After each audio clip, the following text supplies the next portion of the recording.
Start with the name of Allah who is very kind and merciful. तो student आज हम अपना next topic study करेंगे morphology of flower. इसमें हम फ्लावर के स्ट्रक्चर को देखेंगे, फ्लावर के फंक्शन को। तो सबसे पहले हम फ्लावर को देखते हैं कि फ्लावर होता क्या है। फ्लावर्स जो है वो प्लांट्स का रिप्रोडक्टिव पार्ट है, reproductive part of plant. Reproductive part है, ये रिप्रोडक्शन में इन्वॉल्व होगा। अब रिप्रोडक्टिव पार्ट है, इसमें दोनों रिप्रोडक्टिव पार्ट मौजूद होंगे, मेल भी होगा फीमेल भी होगा। इसके अलावा हम अगर फ्लावर के करैक्टर की बात करें तो फ्लावर एक कलरफुल है, इसके अलावा हमें फ्रेगनेंस देता है, पोलिनेशन वगैरह में इन्वॉल्व होता है। तमाम जो रिप्रोडक्शन के रिलेटेड तमाम किस्म का प्रोसेस होता है प्लांट्स के अंदर, वो फ्लावर किरदार अदा करता है। फ्लावर का काम है कि रिप्रोडक्शन में इन्वॉल्व होता है।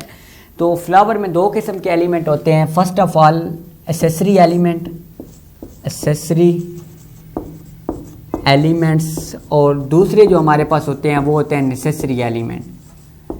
नेसेसरी एलिमेंट ज़रूरी है, नेसेसरी एलिमेंट्स अगर ना हो तो वो फ्लावर नहीं होगा। एसेसरी एलिमेंट्स अगर ना भी हो तो उसे हम फ्लावर कह सकते हैं। हम बात करते हैं एसेसरी एलिमेंट्स की। तो एसेसरी एलिमेंट्स में हमारे पास दो किस्म के एलिमेंट्स होते हैं। फर्स्ट ऑफ ऑल सेपल्स और दूसरे हमारे पास होते हैं पेटल्स। अगर हम सेपल्स की बात करें तो सेपल्स जो हैं ये हमारे पास green part, first whorl of flower जो होता है इसे हम सेपल का नाम देते हैं। जो ग्रीन पार्ट, जो ग्रीन पत्तियां फ्लावर में मौजूद होती हैं उसे हम सेपल का नाम देते हैं। ये फर्स्ट होल ऑफ फ्लावर है और मोस्टली जो है ये ग्रीन कलर में होता है। और जो एज ए होल जो हम सेपल को नाम देते हैं, एज ए होल अगर हम सेपल को देखें तो इसे हम कैलिक्स का नाम देते हैं। अगर तमाम सेपल्स को, तमाम जो ग्रीन किस्म की पत्तियां फ्लावर्स में मौजूद होती हैं उन्हें हम देखें कलेक्टिवली कैलिक्स का नाम देते हैं। अगर हम सिंगल को देखेंगे तो सिंगल को हम सेपल्स का नाम देते हैं। इसके अलावा दूसरा एसेसरी एलिमेंट्स है हमारे पास पेटल्स। पेटल्स जो होता है ये मोस्टली कलर पार्ट होता है, कलर पार्ट ऑफ फ्लावर, जिसमें जो कलर पत्तियां फ्लावर के अंदर मौजूद होती हैं उन्हें हम पेटल्स का नाम देते हैं। और अगर हम इन्हें कलेक्टिवली देखें, ये हमारे पास है पेटल्स, और अगर हम इन्हें कलेक्टिवली देखें तो कलेक्टिवली इन्हें हम करोला का नाम देते हैं। तमाम अगर पत्तियों को हम इकट्ठा देखें तो इन्हें हम करोला का नाम देते हैं। ये मोस्टली कलर्ड होते हैं और जो सेपल्स होती हैं ये ग्रीन इन कलर होती हैं। इसके बाद हम बात करते हैं एसेसरी एलिमेंट्स की। एसेसरी एलिमेंट्स में हमारे पास दो किस्म के एलिमेंट्स आ जाते हैं जिन्हें हम रिप्रोडक्टिव स्ट्रक्चर का नाम देते हैं। सबसे पहले हमारे पास है एंड्रोशियम। एंड्रोशियम जो है ये मेल रिप्रोडक्टिव स्ट्रक्चर है। एंड्रोशियम मेल रिप्रोडक्टिव स्ट्रक्चर, ये थर्ड वॉल ऑफ फ्लावर होती है। फर्स्ट ऑफ ऑल जो थी सेपल्स थी, जो पहली वॉल थी, जो दूसरी होती है वो पेटल्स होती है। उसके बाद जो तीसरा हमारे पास मौजूद होता है उसे हम नाम देते हैं एंड्रोशियम का। एंड्रोशियम ये हमारे पास नेसेसरी एलिमेंट्स में पहला एलिमेंट्स है और ये मेल रिप्रोडक्टिव पार्ट होता है, इसे हम एंड्रोशियम का नाम देते हैं। और जो इसके बाद हमारे पास आता है वो है गैनोशियम। गैनोशियम, गैनोशियम फीमेल रिप्रोडक्टिव पार्ट होता है। Female reproductive part, female reproductive part ये ओवरी जो हमारे पास मौजूद है इस फ्लावर के अंदर, इसे हम नाम देते हैं गैनोशियम का। गैनोशियम। अब अगर हम मेल रिप्रोडक्टिव स्ट्रक्चर को देखें तो मेल रिप्रोडक्टिव स्ट्रक्चर ये हमारे पास मेल रिप्रोडक्टिव स्ट्रक्चर एंड्रोशियम है। ये दो पार्ट पे कंसिस्ट है। अगर मैं इसको इधर ड्रॉ करूं अलग से तो ये दो पार्ट पे कंसिस्ट है। फर्स्ट ऑफ ऑल पार्ट ये जो ट्यूब लाइक स्ट्रक्चर है इसे हम नाम देते हैं एंथर का। ट्यूब लाइक स्ट्रक्चर को हम नाम देते हैं एंथर का। और ये जो ऊपर हमारे पास सिलेंड्रिकल सर्कुलर जिसके अंदर हमारे पास इधर पोलन ग्रेन्स मौजूद होते हैं इसे हम नाम देते हैं फिलामेंट्स का। फिलामेंट। अगर हम इसके स्ट्रक्चर को मज़ीद देखें माइक्रोस्कोपिक तो इस तरह का स्ट्रक्चर होता है। इसके अंदर माइक्रोस्पोरेंजिया या इन्हें हम पोलन ग्रेन्स का नाम देते हैं, ये इनके अंदर मौजूद होता है। ये था हमारे पास मेल रिप्रोडक्टिव स्ट्रक्चर। इस तरह हम फीमेल रिप्रोडक्टिव स्ट्रक्चर की अगर बात करें ओवरी की तो ये हमारे पास तीन पार्ट पे कंसिस्ट होती है। फर्स्ट ऑफ ऑल पार्ट जो है इसे हम स्टिग्मा कहते हैं। ये स्टिकी पोर्शन होता है, ये ओपन होता है, इधर से मेल रिप्रोडक्टिव पार्ट ओवरी के अंदर इंटर होता है। इसके बाद ये जो हमारे पास ट्यूब लाइक स्ट्रक्चर है इसे हम नाम देते हैं स्टाइल का। और ये जो हमारे पास नीचे सर्कुलर स्ट्रक्चर है इसे हम नाम देते हैं ओवरी का। ओवरी के अंदर हमारे पास इधर एग लाइक स्ट्रक्चर मौजूद होंगे जिसके अंदर मेल रिप्रोडक्टिव पार्ट इधर से स्टिग्मा से इंटर होगा और जाके रिप्रोडक्शन करेगा। मेल और फीमेल रिप्रोडक्टिव पार्ट मिलेंगे और ज़िगोट और आगे रिप्रोडक्शन का प्रोसीजर चलेगा। तो इसके बाद हम देख लेते हैं रिप्रोडक्शन की टाइप्स को डिस्कस कर लेते हैं। अगर हम रिप्रोडक्शन की टाइप्स को डिस्कस करते हैं तो सबसे पहले हमारे पास आ जाता है मोनोइशियस प्लांट। मोनोइशियस वो प्लांट होगा जिसके पास एक सिंगल सेक्स मौजूद होगा, सिंगल सेक्स ऑर्गन मौजूद होगा। एक हमारे पास अगर प्लांट है तो उसके ऊपर अगर एक ही सेक्स ऑर्गन मौजूद है, चाहे वो मेल है या फीमेल है, सिंगल सेक्स ऑर्गन, तो उसे हम मोनोइशियस का नाम देंगे। मोनोइशियस वो प्लांट होगा। अगर if A plant having single sex is called monoecious. और अगर प्लांट्स के पास दोनों सेक्स ऑर्गन मौजूद हों, ये अगर मेल सेक्स ऑर्गन है तो उसके बाद फीमेल सेक्स ऑर्गन भी मौजूद हो, दोनों सेक्स ऑर्गन मौजूद हों, तो उसे हम नाम देते हैं डाइशियस का। ये मोनोइशियस और डाइशियस का लफ्ज़ हम प्लांट के लिए इस्तेमाल करते हैं कि अगर प्लांट के बाद सिंगल एक फ्लावर है, एक फ्लावर जो है वो मेल है, दूसरा फ्लावर फीमेल है, एक सिंगल सेक्स ऑर्गन मौजूद है तो उसे हम मोनोइशियस, और अगर दोनों सेक्स ऑर्गन मौजूद हैं तो उसे हम डाइशियस प्लांट्स का नाम देते हैं। और अगर हम फ्लावर की बात करें कि फ्लावर मोनोसेक्चुअल या डाइसेक्चुअल कैसे होता है, फ्लावर में या तो मोनोसेक्चुअल होगा अगर फ्लावर के पास सिर्फ एक सेक्स ऑर्गन है, या एंड्रोशियम मौजूद है या गायनेशियम मौजूद है, एक सिंगल सेक्स ऑर्गन मौजूद है, तो उसे हम मोनोसेक्चुअल फ्लावर्स का नाम देते हैं। और अगर फ्लावर के पास दोनों सेक्स ऑर्गन मौजूद हैं, एंड्रोशियम भी और गायनोशियम भी, तो उसे हम डाइसेक्चुअल सेक्स ऑर्गन का नाम देते हैं, या डाइसेक्चुअल फ्लावर्स हम उसे कह सकते हैं। मोनोसेक्चुअल और डाइसेक्चुअल ये जो दोनों लफ्ज़ हैं ये फ्लावर के लिए इस्तेमाल होते हैं कि अगर फ्लावर के पास सिंगल सेक्स ऑर्गन होगा, चाहे वो मेल हो या फीमेल हो, तो उसे मोनोसेक्चुअल, और अगर दोनों सेक्स ऑर्गन मौजूद होंगे तो उसे हम डाइसेक्चुअल फ्लावर का नाम देंगे। और अगर हम प्लांट्स की बात करते हैं तो प्लांट्स के पास सिंगल होगा तो उसे हम मोनोइशियस का नाम देंगे, और अगर प्लांट्स के पास दोनों सेक्स ऑर्गन मौजूद होंगे, दो किस्म के फ्लावर मौजूद हों, एक मेल हो एक फीमेल हो, तो उसे हम डाइओशियस का नाम देते हैं। इसके बाद हम देख सकते हैं कि अगर फ्लावर के पास पेडिसल हो, इस स्ट्रक्चर को हम फ्लावर के इस स्ट्रक्चर को हम पेडिसल का नाम देते हैं। ये हमारे पास फ्लावर की पेडिसल क्या होती है? Stock of flower. अगर लीफ के साथ हो तो लीफ की स्टॉक को हम पेडिसल का नाम देते हैं। जो फ्लावर्स के पीछे डंडी मौजूद होती है उसे हम पेडिसल का नाम देते हैं। अगर फ्लावर के पास पेडिसल मौजूद है तो उसे हम पेडिसिलेट फ्लावर का नाम देते हैं। पेडिसिलेट फ्लावर वो वाले फ्लावर होंगे जिनके पास पेडिसल मौजूद होगी, और अगर पेडिसल मौजूद नहीं होगी तो उसे हम सिसाइल फ्लावर का नाम देंगे। Flower without pedicel is called sessile flower and flower having pedicel is called pedicellate flower. इसके बाद हम देख लेते हैं कि कंप्लीट और इनकम्प्लीट फ्लावर क्या होता है। कंप्लीट अगर फ्लावर के पास ये चारों ऑर्गन सेपल, पेटल, एंड्रोशियम, गैनोशियम, ये चारों ऑर्गन मौजूद होंगे तो उसे हम कंप्लीट फ्लावर का नाम देंगे कि हमारे पास कंप्लीट फ्लावर है। जैसे मैंने पहले आपको बताया था कि फ्लावर के दो पार्ट हैं, एक एक्सेसरी और एक नेसेसरी। नेसेसरी पार्ट्स का होना ज़रूरी है, एक्सेसरी पार्ट्स ना भी हों तो उसे हम फ्लावर का नाम दे सकते हैं। अगर उसके पास चारों पार्ट मौजूद होंगे तो उसे हम कंप्लीट फ्लावर का नाम देंगे, और अगर कोई पार्ट मिसिंग है तो उसे हम इनकम्प्लीट फ्लावर का नाम देंगे। अगर हमारे पास सेपल और पेटल नहीं है, सिर्फ सेक्स ऑर्गन, गैनोशियम और एंड्रोशियम मौजूद हैं, तो उसे हम इनकम्प्लीट फ्लावर का नाम देते हैं।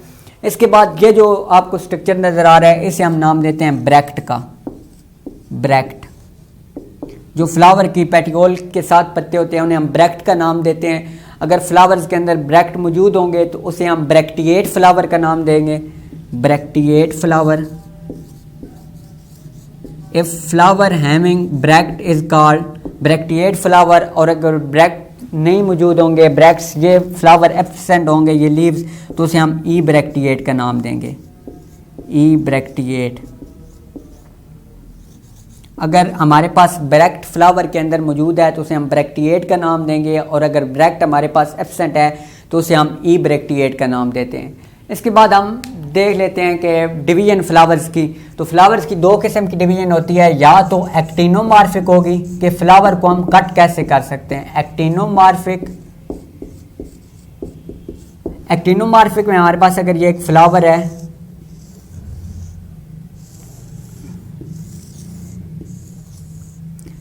ये हमारे पास एक फ्लावर है एक्टिनोमॉर्फिक में, तो इसको हम इक्वल प्लेन में कट कर सकते हैं। ये प्लेन, ये प्लेन, इसको हम इक्वल प्लेन में कट कर सकते हैं। मतलब अगर हम कट करेंगे, जिस जगह से भी हम कट करते हैं तो वो दो इक्वल पार्ट्स में डिवाइड हो जाता है। इसे हम एक्टिनोमॉर्फिक का नाम देते हैं। और दूसरी जो है वो हमारे पास डिवीजन इसकी ज़ैगोमॉर्फिक, ज़ैगोमॉर्फिक के प्लांट्स को, फ्लावर को हम कितने पार्ट्स में कट कर सकते हैं। इसमें हम इक्वल पार्ट्स में कट कर सकते हैं। अगर हम इधर से भी कट करेंगे तो फ्लावर इक्वल पार्ट में डिवाइड हो जाएगा। जिस जगह से हम, जिस प्लेन से भी कट करते हैं, फ्लावर दो इक्वल पार्ट्स में डिवाइड हो जाता है। लेकिन ज़ैगोमॉर्फिक में ये होता है कि एक डिवीजन में तो हम उसे कट करते हैं तो वो इक्वल पार्ट में डिवाइड हो जाता है, लेकिन एक से ज़्यादा प्लेन में अगर हम उसे कट करते हैं तो वो इक्वल पार्ट में डिवाइड नहीं होता। ये देखिए, अगर हम इसे इधर से काटेंगे तो ये दो इक्वल पार्ट्स में डिवाइड हो जाएगा, लेकिन अगर हम इसको इस प्लेन से काटते हैं तो कुछ पोर्शन कम होगा, कुछ पोर्शन ज़्यादा होगा, उसे हम ज़ैगोमॉर्फिक का नाम देते हैं। इसके बाद हम देख लेते हैं कि इस ओवरी की पोजीशन पे कितने पार्ट्स पे डिवाइड किए गए फ्लावर को, कि ये जो ओवरी इसके अंदर मौजूद है इसकी बेसिस पे हम फ्लावर को कितने पार्ट में डिवाइड करते हैं। तो फ्लावर को हम 3 पार्ट में डिवाइड करते हैं। सबसे पहले हमारे पास हैपोगैमस,